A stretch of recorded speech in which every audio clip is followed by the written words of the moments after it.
شکریہ ثانی صاحب. دیکھیے ثانی صاحب, میں نے آپ کو 4.25 سال پہلے بھی بتا دیا تھا جب میں کابینہ کا حصہ تھا, اور جس دن کابینہ میں یہ منوز آرڈر آیا تھا میں نے اسی وقت کہا تھا کہ اس کا انجام جیل ہوگی.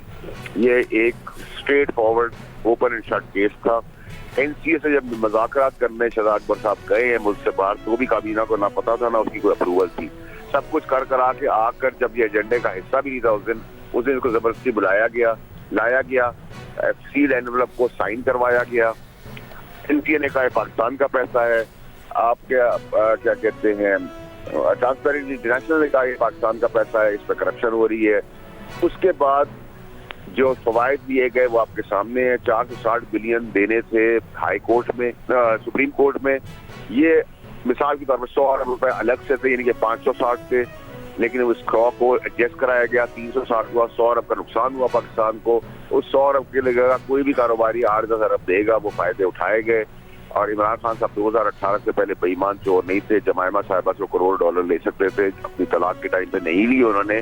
2018 کا ان کی زندگی میں ان کی بیگم صاحبہ آ گئی. انہی کی بیگم صاحبہ کے بعد یہ کرپشن کے کیسز بھی ہوئے, چوری چکاری, بار دھار, قتل و غارت, جلاؤ گھراؤ کی بھی ساری کہانیاں شروع ہوئی. عمران خان صاحب تبدیلی سے تبدیل ہوتے چلے گئے. اور یہ میں نے آپ کو پہلے وقت سے پہلے کہا تھا کہ دونوں اریسٹ ہوں گے, بی بی اریسٹ ہوں گی, وہ بھی آج اریسٹ ہو گئی ہیں. اور آج جو پی ٹی آئی کا مذاکرات چل رہے ہیں گورنمنٹ کے, دونوں پارٹیاں پی ٹی آئی اور گورنمنٹ دونوں یہ چاہتی ہیں عمران خان صاحب جیل میں رہیں تاکہ وہ انتظار کے مزے لے سکے. پی ٹی آئی والے اس وقت کامیاب ہو رہے ہیں.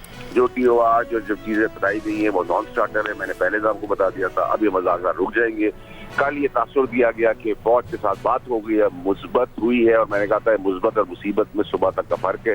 وہ فیصلہ آ گیا تو وہ بھی غبار سے ہوا نکل گئی.